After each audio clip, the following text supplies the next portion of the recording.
तो hello guys, आज मैं आप लोगों को समझाने जा रहा हूँ rise of nationalism in Europe का 1 मार्क का क्वेश्चन आंसर्स। ठीक है, ये जितने भी मैंने क्वेश्चन आंसर्स उठाए हैं ये सारे प्रीवियस ईयर क्वेश्चन है, तो आप इन पर भरोसा करके जा सकते हैं क्योंकि एसएसटी के पेपर में जो है बहुत सारे प्रीवियस ईयर क्वेश्चन ही आते हैं। ठीक है, तो बिना टाइम बर्बाद किए हम लोग शुरू करते हैं। ठीक है, तो पहला क्वेश्चन है, why did European powers meet in Berlin in 1885।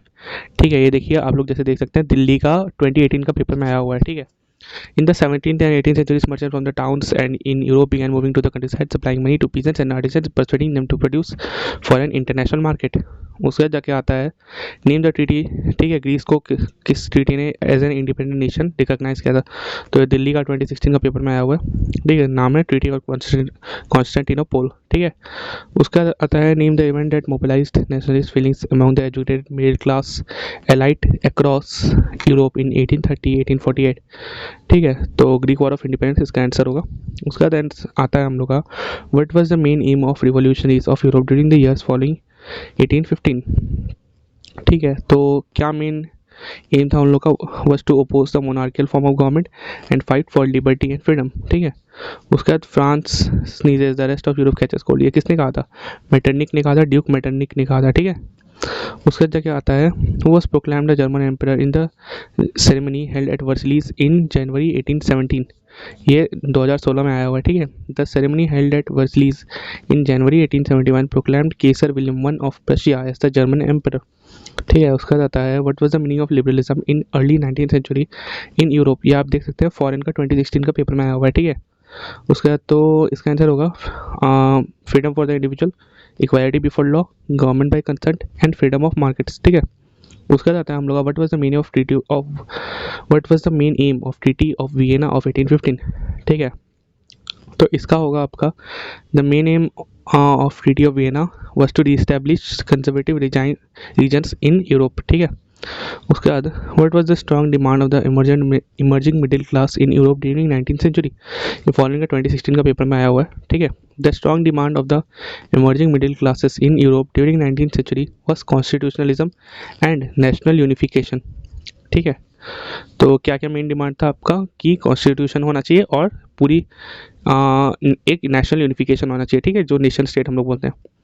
उसका आता है, what was the major change that occurred in the political and constitution scenario due to French revolution in Europe.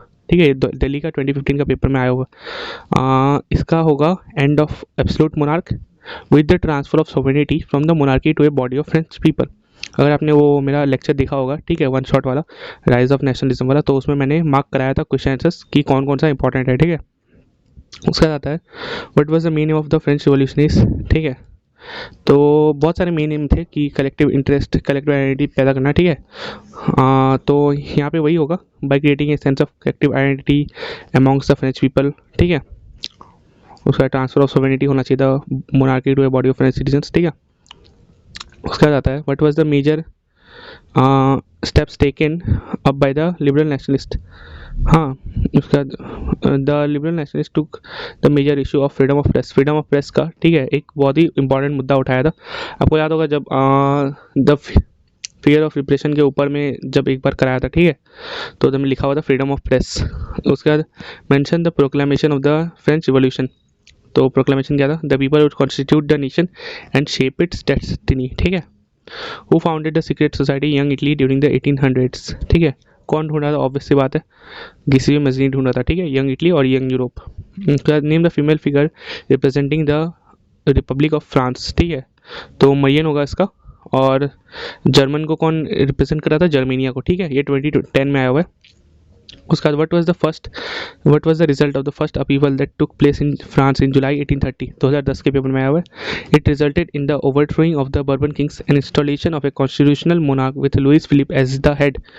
तो इसी के साथ हम लोग का क्वेश्चन आंसर खत्म होता है। ठीक है, तो आशा है कि आप लोगों को समझ में आया होगा और ये भी समझ में आ गया होगा कि प्रीवियस ईयर क्वेश्चंस का जो इंपॉर्टेंस है बहुत ही ज़्यादा रहता है। ठीक है, आप लगने से सैम्पल पेपर करो या ना करो, लेकिन प्रीवियस ईयर क्वेश्चंस आपको करके जाने ही हैं आपको एसएसटी के एग्जाम में। ठीक है, कि अगर आप बुक नहीं भी पढ़ते हो ना, तो प्रीवियस ईयर अगर क्वेश्चन आप करके जाते हैं तो उससे भी आपको नहीं होने से भी आप 80 में से कम 60 तो उठा ही लोगे और थोड़ा नॉलेज इधर उधर इस्तेमाल करके आप कोई भी आंसर बना सकते हो। ठीक है, तो इसी के साथ मैं विदा लेता हूँ आपसे, मिलेंगे अगले लेक्चर्स में।